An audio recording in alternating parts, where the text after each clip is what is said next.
Donc piscine 6x3, ben, c'est la dernière de la saison, donc c'est le dernier PVC armé de la saison qu'on a posé ici, donc sur une rénovation piscine où on a rehaussé le sol, on a refait aussi la partie des refoulements, on a refait aussi la partie du skimmer. Cette piscine-là, dans le temps, n'avait pas d'escalier, donc on a créé un escalier d'angle. Et vu qu'on n'a pas changé les margelles, etc., pour arriver à positionner notre PVC armé, eh bien, on est venu mettre en place une baguette colaminée. Donc, je vais vous montrer un petit peu tout ça de plus près. Allez, on va descendre et on regarde. Donc, on continue. On avance ici à l'intérieur du bassin, vous voyez, et on va directement, on va rentrer dans le bassin. Donc, vous voyez, on a gardé nos anciennes margelles. Voilà, on a tout gardé. Et puis, on peut voir quand même donc, la finition qu'on est arrivé à faire, c'est-à-dire que l'on s'est mis vraiment au plus près possible du haut de la margelle. Voilà, là-bas, on retrouve donc le PVC armé, les éclairages et les deux refoulements. Alors, vous allez me dire, tiens, les deux refoulements sont posés de manière un petit peu bizarre. Eh bien, oui, puisque c'est pas la normale. Puisque dans la logique, les deux refoulements devraient être posés ici, un là. Sauf que, si vous regardez bien, là, on a un mur donc, qui fait 30 cm d'épaisseur et derrière un autre mur qui va jusqu'à là-haut.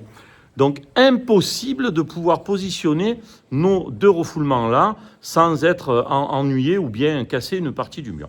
Donc ça, ce n'était pas une question à faire, on ne l'a pas fait. Donc, on a fait un choix, positionner nos deux refoulements, un ici, et une bande de fond murale là-bas.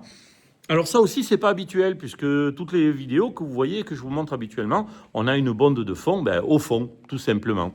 Sauf que là, vu que le local technique est derrière le skimmer, complètement enterré, eh bien, de manière, on va dire, plus prudente, on s'est dit, OK, on fait une traversée de paroi qui rentre directement à l'intérieur du local technique, on positionne notre skimmer qui rentre directement à l'intérieur du local technique, et comme ça, on est en sécurité, on n'a que nos deux refoulements qui sont dans une tranchée qu'il y a ici le long, complètement sablée, et qui viennent alimenter donc l'intérieur de la filtration.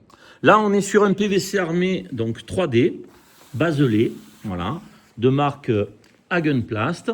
Donc, on a mis ça en place ici. Alors, le 3D, c'est bien, hein, on a vraiment un petit peu ce côté grainé là, de la piscine, mais au toucher, on ne le sent pas. Et ça, c'est vraiment, vraiment sympa. Alors, ce qu'il faut savoir, c'est que le PVC armé 3D est un PVC antidérapant. Donc ça, c'est quand même une particularité. Vous n'avez pas besoin de mettre d'antidérapant sur les marches. C'est un PVC armé, donc naturellement antidérapant. Là, on est sur un modèle donc baselé, c'est-à-dire légèrement anthracite, et ça donne une eau bleue profonde. Voilà, j'espère que cette petite vidéo vous a plu. Vous avez vu qu'on peut faire des petits coins sympas en réno. Je vous montrerai la piscine quand elle sera en eau, en plein soleil. Et puis, je vous dis à bientôt. Ciao, ciao!